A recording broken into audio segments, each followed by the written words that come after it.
दिल्ली का royal tower apartment शहर के सबसे पुराने और शानदार अपार्टमेंट्स में से एक था।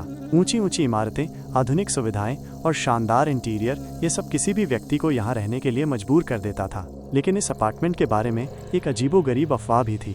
यहाँ की लिफ्ट कभी कभी एक रहस्यमयी 13वीं मंजिल पर पहुंच जाती थी, जो असल में मौजूद ही नहीं थी। लोगों का कहना था कि जो भी गलती से वहां चला गया वो वापस नहीं लौटा, और अगर लौटा भी तो उसकी मानसिक स्थिति खराब हो गई। कुछ लोग इसे सिर्फ अफवाह मानते थे, लेकिन जो लोग यहाँ सालों से रह रहे थे वे इस बात पर यकीन करते थे कि इस इमारत में कुछ तो अलौकिक था।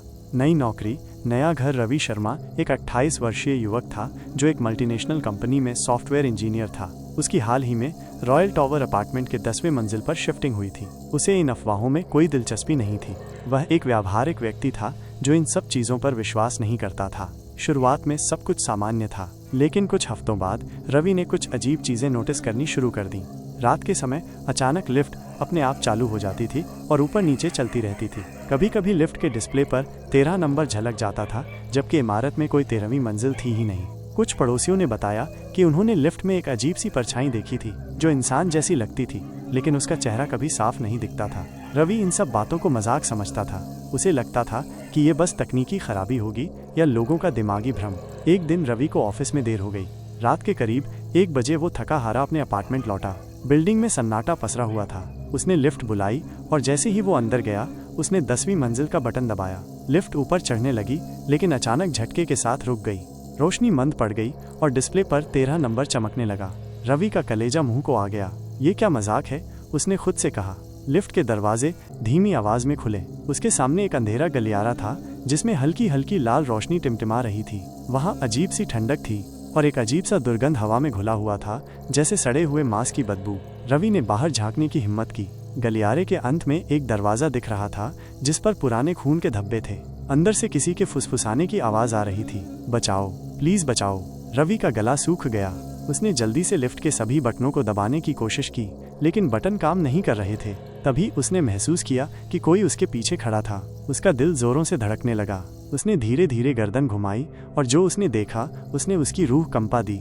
एक लड़की सफेद साड़ी में खड़ी थी। उसके लंबे बाल चेहरे के आगे झूल रहे थे और जैसे ही उसने अपना चेहरा ऊपर उठाया, रवि की चीख निकल गई। लड़की की आंखें काली थीं और उसके मुंह से खून टपक रहा था। तुम यहाँ नहीं होने चाहिए थे, लड़की ने धीमी आवाज में कहा और धीरे धीरे उसकी तरफ बढ़ने लगी। रवि ने घबराकर लिफ्ट के बाहर भागने की कोशिश की, लेकिन जैसे ही उसने पहला कदम बाहर रखा, फर्श अचानक गायब हो गया और वो गहरे अंधेरे में गिरने लगा। रवि अचानक जोर से चौंक कर उठा। वो लिफ्ट के फर्श पर पड़ा हुआ था। लिफ्ट वापस 10वीं मंजिल पर रुकी थी और दरवाजे खुले थे। उसने इधर उधर देखा, वहाँ कोई नहीं था। क्या ये कोई सपना था या हकीकत? वो तेजी से अपने फ्लैट में भागा और दरवाजा बंद कर लिया, लेकिन जब उसने अपने हाथों को देखा तो उसके हाथों पर खून के निशान थे। अगली सुबह रवि ने चौकीदार से इस घटना के बारे में पूछा। चौकीदार ने ठंडी सांस ली और धीरे से कहा, तुमने उसे देख लिया ना? किसे? 13वीं मंजिल वाली लड़की को। चौकीदार ने बताया कि करीब 10 साल पहले इस अपार्टमेंट के 13वीं मंजिल पर एक लड़की रहती थी। उसका नाम रिया था। एक दिन उसे उसके ही बॉयफ्रेंड ने धोखा दिया और गुस्से में उसने अपार्टमेंट की छत से छलांग लगा दी, लेकिन उसकी आत्मा कभी चैन से नहीं सोई।